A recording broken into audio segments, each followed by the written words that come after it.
mensagem, manda pelo direct.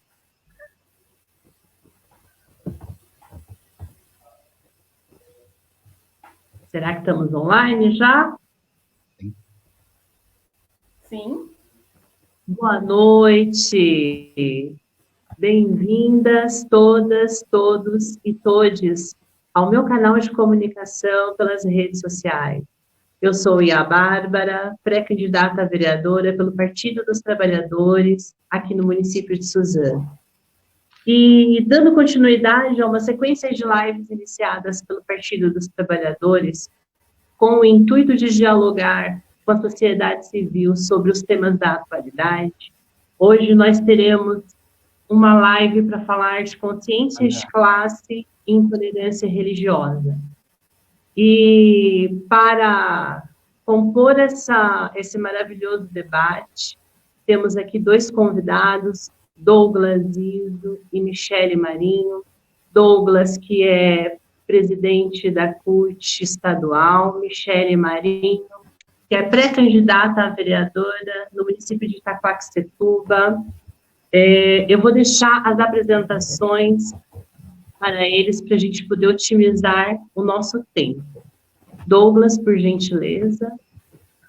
Ô, Bárbara, boa tarde, Michele Marinho, boa tarde a todos que nos acompanham aqui nessa live.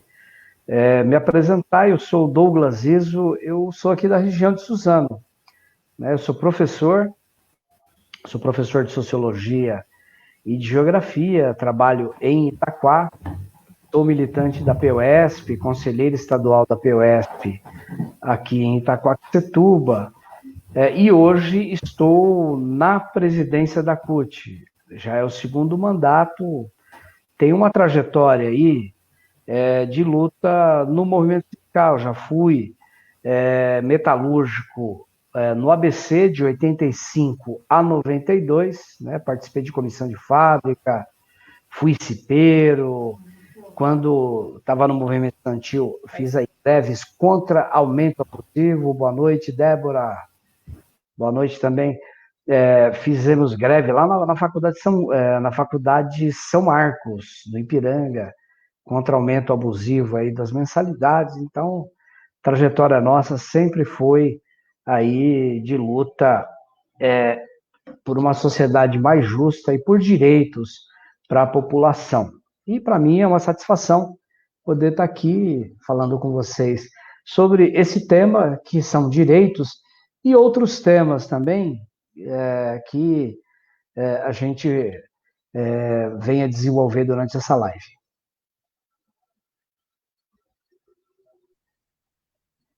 Gratidão, Douglas. É um prazer imenso tê-lo aqui, viu? Michele, por gentileza, a palavra.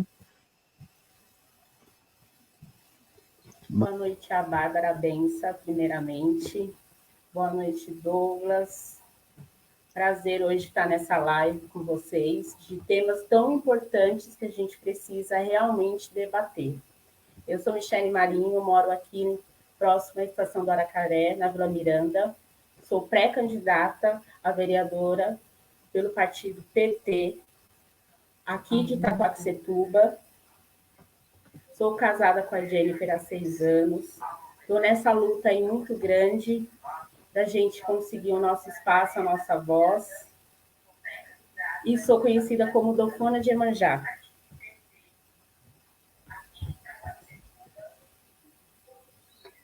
É um prazer imenso tê-la aqui, minha irmã, que maravilha. O sagrado que habita em mim, saúde sagrado que habita em você. Minha mãe, Oiabalé, abençoe a benção. Saudade de dar aquele abraço em você, viu? Precisa passar essa pandemia aí para dar um cheiro, saudade. Verdade. Quero agradecer a presença das pessoas que estão chegando na live. Boa noite. Peço que curtam, comentem, compartilhem, deixem aí a sua posição diante esses temas, que são temas super importantes, voltados para nós. Eu vou começar falando um pouquinho de consciência de classe, e eu gostaria de perguntar para o Douglas, tendo em vista o aumento da desigualdade social diante ao cenário político-social, você acha importante discutir a consciência de classe? Então, Bárbara, eu acho que é fundamental, né? Eu acho que nós estamos num momento da história do nosso país que hoje acaba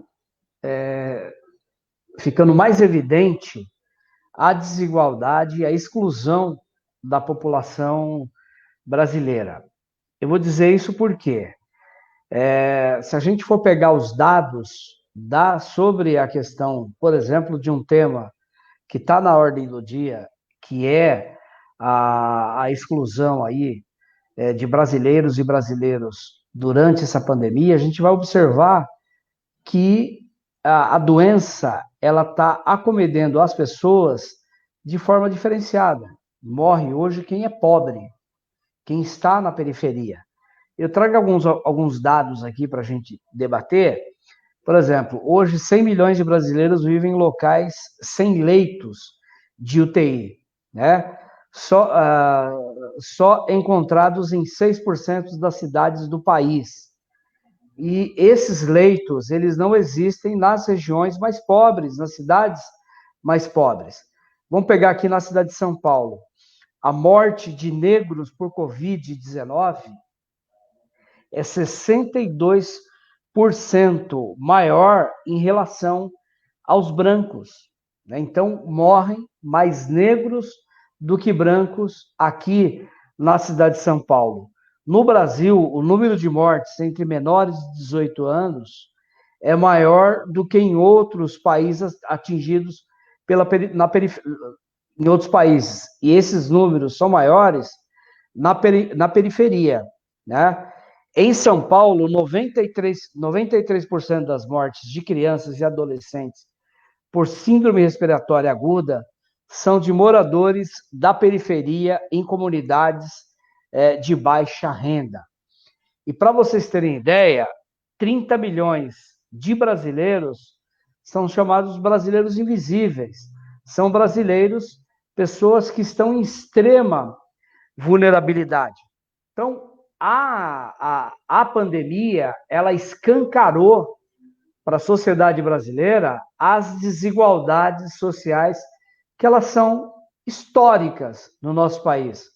Um país que ele é um país que construiu a sua colonização em torno, usando o trabalho escravo, um país escravocrata, um país que, há 100 e poucos anos, que foi abolido a escravatura e que, após a abolição, não foi construído condições para que esses brasileiros tivessem as mesmas condições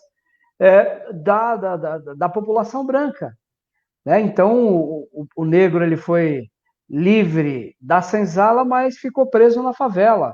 Não tem as mesmas condições. E hoje, com a pandemia ela demonstra, ela traz esses dados. A violência contra a população negra marginalizada no país, ela é bem maior. Se a gente for observar, liguei a televisão de cedo, um policial pisando no pescoço de uma senhora de 50 anos de idade, dona de um bar aqui na Zona Sul de São Paulo, né? A maioria das pessoas que são vítimas da violência policial ou da violência das grandes cidades são pessoas negras. O que demonstra tudo isso, a desigualdade social, e a desigualdade social, Bárbara e Michele, nós temos que fazer esse debate sobre a desigualdade social, sobre o racismo, sobre a violência contra a mulher, na perspectiva de classe. Porque se não for assim, a gente vai cair no engodo. Por exemplo, a senhora que foi brutalmente agredida pela polícia, quase que morreu e teve a sua perna quebrada, ela foi numa delegacia, uma outra mulher lavrou o boletim de ocorrência e botou a mulher presa. Passou uma noite na cadeia e precisou a justiça intervir e fazer, inclusive, depois sair a notícia e as imagens do que aconteceu, quer dizer. Então, a perspectiva, ela tem que ser a perspectiva, a luta contra a desigualdade social, a luta contra o racismo, a luta contra a violência da mulher, mas tem que ser na perspectiva de classe, né? Porque a classe dominante, você tem pessoas que são negras, mas que estão ao lado da classe dominante, que são mulheres que estão ao lado da classe dominante. Então, a gente tem que trabalhar sempre nessa perspectiva de classe para a gente, inclusive, quando a gente vai fazer a opção de procurar e de buscar os nossos candidatos aí nas eleições municipais que vão ocorrer em outubro, tá? Nossa, brilhante. A gente pensa nessa questão da luta de classe, né? Quando a gente pensa nessa questão do trabalhador, não tem como não falar, não tem como não chegar nas desigualdades de gênero, nas questões raciais, né? E numa forma de política onde o rico cada vez fica mais rico, e o pobre cada vez trabalhando mais e lutando mais e sendo massacrado aí. A gente tem que pensar muito nisso e ter vereadores e ter gente aguerrida, os movimentos sociais também em conjunto, para lutar contra essas desigualdades. Muito obrigada, Douglas. Para falar sobre preconceito religioso, intolerância religiosa, racismo religioso, a gente precisa entender que várias crenças passam por racismo religioso ou por preconceito religioso. Mas a gente sabe que o preconceito religioso ele acontece quando a pessoa não respeita a crença do outro, quando há esse desrespeito. Dentre esse preconceito religioso, perpassam agressões verbais, físicas, patrimoniais e até morte, porque o racismo religioso mata. A intolerância religiosa, ela mata, e ela é grave. E dentro desse cenário, por que a senhora acredita que as religiões de matriz africana sofrem mais preconceito religioso, Michele? Então, e a Bárbara, quando falamos de intolerância religiosa, falamos de negação. E essa negação é referente às tradições não cristãs. E é impossível hoje desassociar a intolerância do preconceito contra os africanos, contra os escravos, contra os negros. Somos demonizados. Então, a nossa religião ela é mal vista pela população, que é uma religião afrodescendente. Logo, estamos afirmando que o racismo é a causa fundamental desse preconceito que tem dentro da nossa religião.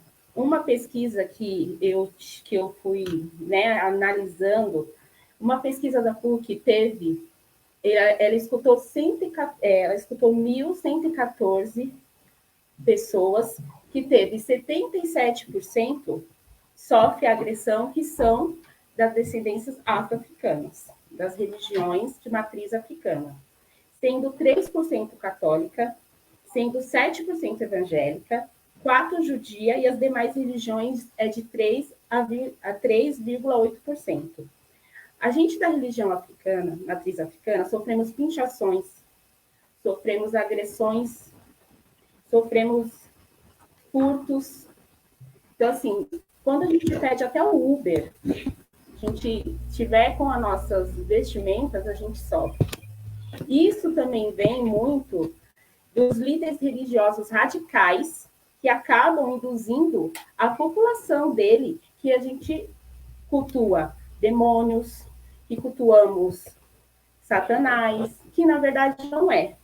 Isso é falta de cultura. As nossas escolas deveriam, sim, falar um pouco mais da nossa religião. E por causa de motivos assim, a gente sofre agressões diariamente. Então, assim, se a gente parasse, o próximo parasse para pensar e estudasse a cultura, ele não teria essa visão. Então, essa visão, ela é racionada, infelizmente, de pessoas radicais que acabam atingindo a gente de uma forma involuntária. Aí ele faz o quê? Ele faz o ódio para o próximo. Infelizmente, a nossa religião ela é mal vista em relação a isso, que na verdade não é o que acontece. A gente colhe o amor, a gente prega a paz. É uma religião que ela está de porta aberta para todos, sem ver quem é. Para ver se ela não tem preconceito se LGBT, se é uma mãe solteira, ela não julga se você está com uma calça longa ou uma calça apertada, ela julga o quê? O amor, a paz. Muito bem, perfeitamente. O candomblé ele é uma crença que acolhe, né, as mais variadas formas de exclusão. Todos os excluídos estão no candomblé, né? Mas, infelizmente, há séculos, o candomblé ele é mal visto e marginalizado, né? Quando a gente fala candomblé, a gente precisa estender também essa intolerância para as outras crenças, como, por exemplo, a Umbanda, né, que também sofre de intolerância. Nós temos também, além de todo esse preconceito irrigado, nós temos as religiões tomando o poder do Estado. E essas religiões, tanto as católicas como as pentecostais, elas infelizmente estão dentro do cenário político e traçando estratégias para cada vez mais coibir a existência dos povos tradicionais e sua crença matriz, né? Então, acho que a gente precisa demais ocupar os espaços por conta disso.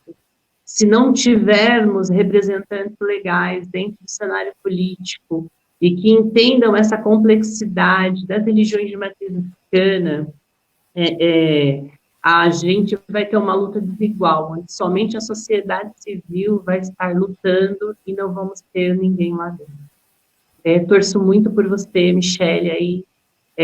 Quero que você saiba que somos parceiras, né? Um cheiro grande no coração, obrigada pela sua fala. Imagina. Tem bastante gente comentando, bastante gente dando contribuição aqui na live. E tem o Genivaldo falando que é babalorixá, negro, e pedindo o fim do preconceito. Tem muita luta aí ainda, viu? Para esse fim de preconceito. Eu gostaria de perguntar para o Douglas, estamos numa luta pela igualdade entre homens e mulheres, mas também pela luta de classe.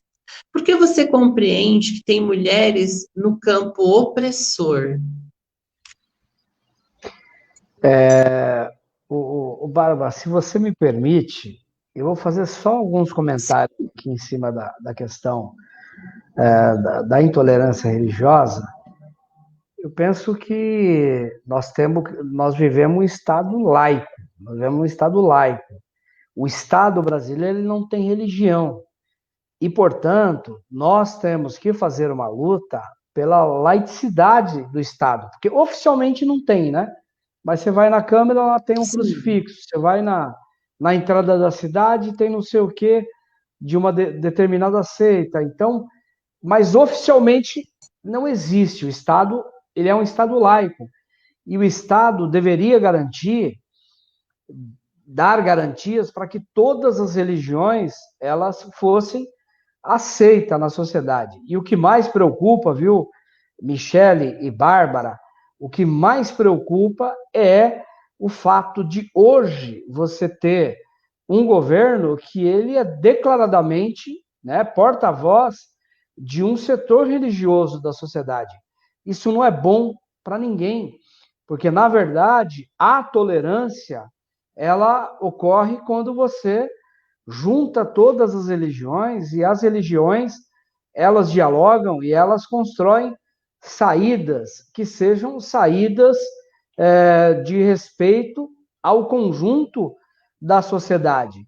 Porque à medida que o Estado e o próprio governo, ele traz para si o compromisso com uma religião, obviamente que o próprio aparelho do Estado, ele vai, de certa forma, fomentar o ataque e a violência a uma determinada religião. Então, eu só gostaria de fazer essa apreciação com relação à questão da intolerância religiosa, e respondendo aí a sua pergunta, nós precisamos, o que é, para mim, essa questão da luta de classe, ela existe e ela